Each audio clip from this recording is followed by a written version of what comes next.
अस्सलाम वालेकुम, नमस्कार, आदाब, सत श्री अकाल। मैं आपका दोस्त सुजैल खान और हमारे शो का नाम है मेरी कहानी मेरी जुबानी और मैं उसका होस्ट सुजैल खान। दोस्तों, ये है हमारा तीसरा एपिसोड और आज हम आपको मिलाने जा रहे हैं इंडस्ट्री की बहुत बड़ी शख्सियत, जाने माने एक्टर मिस्टर जावेद हैदर साहब से। यू नो जावेद हैदर, अगर आपने शत्रुघ्न सिन्हा साहब की मूवी खुदगर्ज देखी हो तो उसमें उन्होंने उसके बचपने का रोल किया था और उन्होंने सलमान खान साहब के साथ राधे फिल्म में बहुत ही प्यारा रोल किया और दबंग 3। और अगर आपको राम जाने फिल्म याद हो जो शाहरुख खान का पॉकेट मार के भागते हैं, वही है हमारे जावेद हैदर साहब। Welcome back. ऐसी ढेर सारी फिल्में अगर मैं उनके नाम गिनाने लगूंगा ना, और शो, सीरियल, वेब सीरीज, तो मुझे लगता है कि ये हमारा एपिसोड यहीं खत्म हो जाएगा, क्योंकि इतनी सारी फिल्में हैं कि मैं गिनाते गिनाते थक जाऊंगा। तो दोस्तों, वक्त ज़ाया नहीं करते हुए हम चलते हैं जावेद हैदर के पास। एक बात बताऊं, मुझे पता लगा कि जावेद हैदर साहब बरसवा में शूटिंग कर रहे हैं, तो मैंने उन्हें कॉल किया। मैंने, सर मैं आपका इंटरव्यू लेना चाहता हूं। तो बोले, सुजैल यार आजा, थोड़ा सा ब्रेक भी हो गया और इंटरव्यू दे दूंगा। तो आज हम जावेद हैदर साहब की कहानी सुनेंगे उनकी जुबानी। तो चलें जावेद हैदर साहब के पास, चलिए मिलवा। तो दोस्तों, फाइनली मैं पहुंच गया हूं जावेद हैदर साहब की लोकेशन पे और मेरे सामने खड़े हैं जावेद हैदर साहब। चलिए, अस्सलाम वालेकुम जावेद साहब। वालेकुम अस्सलाम सुजैल भाई, मेरे खुशनसीबी के भाई आप मेरे सेट पर आए और अपने स्टाइल में बैठेंगे। माफी चाहता हूँ, वहाँ सारी चेहरे हैं, लेकिन यहाँ बैठेंगे तो मेरे ख्याल से बहुत अच्छा लगेगा। देखिए, आप एक क्रिएटिव माइंड हैं और आपने ये लोकेशन जो देखी है, क्योंकि यहाँ पे आज आपने, मुझे लगता है आपका जो शो है या जो भी आप कर रहे हैं उसका क्लाइमेक्स शूट फिल्म ही है, फिल्म का क्लाइमेक्स शूट होता, तो ऐसे क्लाइमेक्स की जगह वो ऐसे क्लाइमेक्स में बैठेंगे। बेहतरीन रोशनी है, तो आज आपसे बात करते हैं। तो दोस्तों, मैं जिसका जिक्र कर रहा था वो है हमारे प्यारे भाई, बड़े भाई, बॉलीवुड की जान और शान और आन, मिस्टर जावेद हैदर साहब। तो आज हम इनके सामने हैं, ये बहुत बड़ी बात है।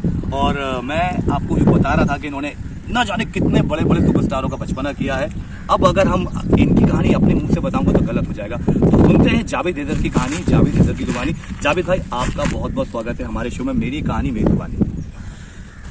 नमस्कार, अस्सलाम वालेकुम, सत श्री अकाल। मैं हूँ फिल्म एक्टर जावेद हैदर। ये मेरी खुशनसीबी है कि मैं इनके सेट पर हूँ, यानी अब इनका सेट है ये, क्योंकि मैं मेरी कहानी मेरी ज़ुबानी जो इनका चैनल है और इसका टाइटल है, और उस जगह पर हूँ और आप लोग मुझे देख रहे हो और मैं आप लोग को सच्चे दिल से देख रहा हूँ, क्योंकि आप लोग हो तो ही मैं ज़िंदा हूँ और ज़िंदा रहूँगा। Love you all. मेरी पहली फिल्म थी खुदगर्ज, जिसमें मैंने शत्रु जी का बचपना किया था। बाल कलाकार मैंने बहुत से कलाकारों के बचपना किए, जैसे धर्मेंद्र जी, रजनीकांत साहब, मिथुन चक्रवर्ती, सनी देओल साहब, शक्ति कपूर साहब, कादर खान साहब का बेटा मैं बहुत फिल्मों में बनता था, जैसे बाप नंबर बेटा, इस नंबर ही, घर हो तो ऐसा, घर की इज्जत, गरीबों का दाता, रोटी कीमत। तकरीबन मैंने 300 से ज़्यादा फिल्में की है। राम जाने, गुलाम, चांदी बार, अनकही, हीस, अल्लाह के बंदे, गली गली चोरे, दबंग 3, राधे, वेलकम बैक, दिल तो बच्चा है, बहुत सारी फिल्म है। राम जाने से मुझे याद आया जावेद साहब, आपने राम जाने शाहरुख खान साहब के साथ की थी और शाहरुख खान इस सदी के बहुत बड़े महानायक हैं। ये पॉकेट मारने वाला सीन आपने किया, शाहरुख खान जैसा सुपरस्टार आपके सामने। वैसे आप तो किसी डरती नहीं, मैं देखा आप बिंदास एक्टिंग करते हैं, लेकिन शाहरुख खान को लेकर वो पॉकेट वाला सीन थोड़ा सा बताइए, कैसा क्या था वो? देखिए, सबसे पहले तो मैं शाहरुख साहब के बारे में बता दूँ, वो सही में सदी के तीसरे एक्टर है, महान एक्टरों में से एक है। उनका नाम जैसे दिलीप साहब, अमिताभ बच्चन साहब, उसके बाद शाहरुख खान साहब आते हैं। उनकी फिल्म रिलीज हुई थी बाजीगर, डर, उसके बाद मेरी उनके साथ में मुलाकात हुई राम जाने के दौरान, और तभी मैं दीवाना हो गया था, भाई ये सदी का एक्टर है, क्या कमाल का परफॉर्मेंस उन्होंने किया था। और ये जो पर्स मारने का जो स्टाइल है, आपको बता दूं, ये शाहरुख साहब ने मुझे बताया था किस तरह मुझसे टकराना और किस तरह जेब से निकालना, और बहुत अच्छा लगा उनके साथ काम करके। वो इस तरह काम करते जैसे हम जब मंच पर काम करते, प्ले वगैरह करते, कैसे मिलजुल के हम काम करते, तो उसी तरह उन्होंने काम किया कि तू ये ऐसा करेगा तो अच्छा लगेगा, ऐसा टकराएगा मुझसे, ऐसा अपने पैरों को दब करके मार के ऐसा गिरेगा तो अच्छा लगेगा। तो वही अंदाज में हमने किया और वही चीज़ लोगों को पसंद आया, लेकिन पर्स मारने बड़ा मज़ा आया। सलमान खान साहब के साथ भी आपने बहुत फिल्में की हैं, दबंग 3 की है, राधे की है और चंद्रमुखी की है। शाहरुख खान साहब की बात हुई और सलमान भाईजान की बात ना हो तो वो शो अधूरा रहता। तो सलमान खान साहब के साथ काम करने का एक्सपीरियंस थोड़ा था? देखिए, सलमान खान साहब मेरे फेवरेट है, धर्मेंद्र साहब और दिलीप साहब, अमिताभ बच्चन साहब और शाहरुख खान साहब, और धर्म जी के बाद कोई खूबसूरत हैंडसम दिल का राजा, वो एक ही आदमी सलमान खान साहब। और सलमान खान साहब के साथ मैंने 3 फिल्में की है, चंद्रमुखी जिसमें सलमान खान साहब, श्रीदेवी जी थी, और राधे, दबंग 3। दिल के राजा आदमी तो सबको पता है, लेकिन परफॉर्मेंस में वो आदमी बहुत मेहनत करते हैं और सामने वाला जो को एक्टर है उनको ये नहीं बताते कि वो बहुत बड़े महान एक्टर है। वो एक घर की तरह काम करते, फैमिली की तरह काम करते और सेट पे भी वो हंसी मजाक वाले अंदाज में रहते हैं। वो उनका वो नहीं रहता, वो जो सिंपल ऐसे ही रहते हो, नॉर्मल इंसान। और आपने एक मूवी वेलकम बैक, उनमें आपको चुम्मा किसिंग वाला जो सीन था वो बहुत इंटरेस्टिंग था जॉन इब्राहिम के साथ। तो मुझे तो भाई जब आप आए ना कैमरे पे तब तक मैंने तो फुल एंजॉय किया। मैंने बोला यार वेलकम भी मैंने देखी, पर जावेद भाई की एंट्री लाजवाब है, तो उसका भी एक्सपीरियंस आप थोड़ा सा बताएं। देखिए, मैं थैंक्स फॉर हमारे डायरेक्टर साहब अनीस बसमीर साहब, जिन्होंने मुझे इतना बड़ा रोल दिया। असल में उस छोटे से रोल के लिए उनके लिए बड़े बड़े एक्टरों की बहुत एक्टरों का ऑडिशन दिया था, पता है। लेकिन उन्होंने मुझे याद किया इस रोल के लिए और मुझसे उन्होंने करवाया कि जावेद तू इस तरह करेगा तो बेटर रहेगा, और वही लोगों को पसंद आया और मैं शुक्रिया अदा करता हूँ साहब और मुझे रोल दिया। एक और सवाल जावेद भाई, ये बहुत इंपॉर्टेंट सवाल है। ये देखिए, जैसे आपने बचपन से फिल्में की हैं, लेकिन अभी बीच में आपने सीरियल किए और अभी भी आप सीरियल कर रहे हैं, तो फिल्में और सीरियल में कोई डिफरेंट है? मतलब अगर बहुत लोग कहते हैं एक्टर का फिल्म कर रहा है तो सीरियल नहीं करना चाहिए, तो ये भी लोगों की जहन में गंदगी या दिमाग में गलत बात बसी, वो आप बताइए कैसे, वो सच है गलत है? देखिए, अच्छे इंसान को, अच्छे एक्टर को हर काम करना चाहिए, लेकिन काम अच्छा होना चाहिए। ऐसा नहीं कि वो ऐसे काम करे जिससे वो किसी को मुंह ना दिखा पाए। सपोज गंदे काम के आजकल बहुत सारे प्रोजेक्ट ऐसे हैं जो इंसान कर लेता है तो उसको काम नहीं मिलता है कहीं पर। क्या यार वो फला हम नाम नहीं लेंगे, बस हाँ, बहुत सारे ऐसे ऐप ज्यादा उसका नाम खराब है, बहुत वेब सीरीज चल रही है। अच्छे एक्टर को अच्छा काम करना चाहिए, भले से एक छोटा सा सीन क्यों ना मिले, उसको बड़ी ईमानदारी से खूबसूरती से निभाना चाहिए और काम में कोई शर्म नहीं करना चाहिए। आप सीरियल फिल्म क्या, आप ये जो शॉर्ट फिल्में होती है वो भी आप करो, क्रिएटिव नई चीज़ करो जो समाज में मैसेज पहुँचे। आप हिम्मत मत हारो, अच्छा करो, और कौन सा काम कब आपको स्टार बना दे पता ही नहीं। एक और सवाल है, थोड़ा पेचीदा है। देखिए, इस इंडस्ट्री में आपने पूरी ज़िंदगी दी है, अल्लाह ताला आपकी ज़िंदगी हज़ार वर्ष की करे, सालों साल आप जिंदा रहें, और जब तक जिंदा हैं इंशाल्लाह आप काम करते रहेंगे, ये मेरी दुआ है। कहीं ना कहीं होता ना कि एक क्या बोलते हैं कि एक मुकाम होता है, जिस मुकाम के आप सच में हकदार हैं, और इंशाल्लाह आज नहीं तो कल मिलेगा। कहीं ना कहीं कुछ लोगों ने कॉन्ट्रोवर्सी टाइप की चीज़ें हुई, मतलब क्या आप समझ सकते हैं, वो थोड़ा देखिए आप डिजर्व करते हैं उस जगह पर, तो वहाँ पर और लोगों ने थोड़ा काम किया, लेकिन उसके बारे में बताइए कि आप कहाँ पे कहीं चूक हुई आपसे, या फिर उन लोगों की किसी की इसमें क्या है?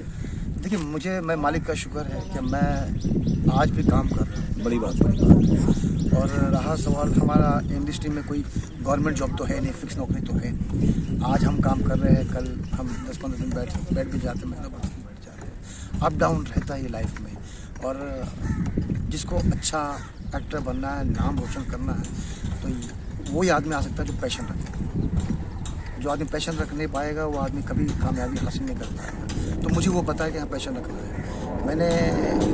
मेरे अप डाउन बहुत आए। कभी मैं ऐसा हुआ कि मैं चाइल्ड आर्टिस्ट में सुपरस्टार था, मतलब लगातार 100-150 फिल्में कर लिया। अचानक एक ऐसी पॉइंट पर मैं रुक गया जहाँ ना बच्चा था ना जवान था, घर में बैठ गया था, काम ही नहीं था। वो दौर बड़ा बुरा था। फिर गुलाम राम जाने, चांदनी वार, कई फिल्में आई, फिर कमबैक हुआ, फिर बैठ गया, फिर वेलकम बैक से कमबैक हुआ, फिर चलता गया, फिर बैठ गया, फिर दबंग थी इरादे से आज मैं खड़ा हुआ हूँ। और मैंने बहुत हर हाल में मैंने लोगों को अच्छा मैसेज दिया कि आप लोगों से मुझे प्यार मिला है।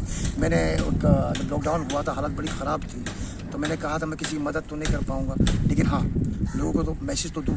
तो टिकटॉक उस दौरान बहुत चल रहा था, तो मैंने एक भाजी वाला वीडियो बनाया था। वो केस था क्या? वो वायरल हुआ था कि मैंने पढ़ा था। हाँ, लोगों ने कहा कि भाई ये भाजी बेच रहा है, इस कलाकार के पास काम नहीं है, लेकिन वो बात नहीं थी। मैं मैसेज दे रहा था कि धंधा कोई छोटा मोटा नहीं होता है, और आप कितने बड़े भी इंसान हो, और डॉक्टर हो, इंजीनियर, कोई भी हो, लेकिन आज आपको आपका घर चलाना है, तो आपके घर के बाहर कुछ बेच कर दो रोटी मिल जाए, आप अपने घर में खिला सकते, तो शर्माओ मत। चोरी नहीं कर रहे हैं, चोरी मत करो, डाका मत डालो, ईमानदारी से काम निभाओ।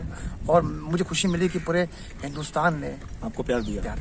दोस्तों, ये बहुत बड़ा सबक है जावेद हैदर साहब ने जो दिया है कि कभी भी गिव अप नहीं करना चाहिए, हार नहीं मानना चाहिए। ऐसे कई उतार चढ़ाव जावेद साहब की जिंदगी में आए, लेकिन हमारे हैदर साहब ने हार नहीं मानी, लगातार लड़ते रहे, जिद्दोजहद करते रहे, और कहा खुदा तूने दुनिया में भेजा है तो तुझे कुछ ना कुछ तो मेरे लिए करना होगा, तूने सोचा है, तो खुदा ने तो जावेद हैदर साहब के लिए बहुत अच्छा सोचा हुआ है और हमेशा कर रहे हैं। तो देखिए आज वो मुकाम पर है। तो इस शो में जाने से पहले मैं चाहूँगा कि एक महान हस्ती अगर अपने यंग जनरेशन को, हमारे जनता को, हमारे फैंस को, हमारे चाहने वालों को, अपने चाहने वालों को एक मैसेज दें कुछ अच्छा था उनकी ज़िंदगी के लिए, इंडस्ट्री वालों को भी।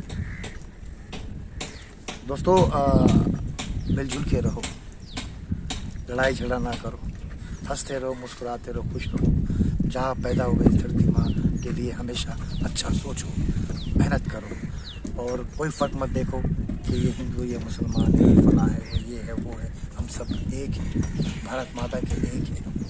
और मेहनत करो, अच्छी तालीम हासिल करो, अपने माँ बाप, अपने परिवार का ख्याल रखो। तो दोस्तों ये हमारे जावेद भाई जिन्होंने बहुत खूबसूरत बातें की और बातों बातों में बहुत अच्छा हमारा ये आज का शो मेरी कहानी मेरी जुबानी शूट हो गया। और ये एपिसोड आप लोग जब देखेंगे तो बस इतना ही करना कि जावेद साहब के लिए ढेर सारी दुआएं करना, ढेर सारा प्यार, क्योंकि ये कलाकार घर में बैठने के लिए नहीं बना, ये कलाकार हमें आपको हम सबको एंटरटेन करने के लिए बना है। आप दुआ करते रहिएगा, लगातार प्रार्थना करिएगा, प्रे कीजिएगा, जो धर्म जिसको भी मानते हैं अपने अंदाज में दुआ कीजिएगा कि जावेद साहब हमें जिंदगी भर यूं ही एंटरटेन करते रहे। थैंक यू जावेद भाई, आपने इतना कीमती समय दिया। इंशाल्लाह फिर मुलाकात होगी, तब तक के लिए बने रहिए, मस्त रहिए, स्वस्थ रहिए और व्यस्त रहिए। अस्सलाम वालेकुम।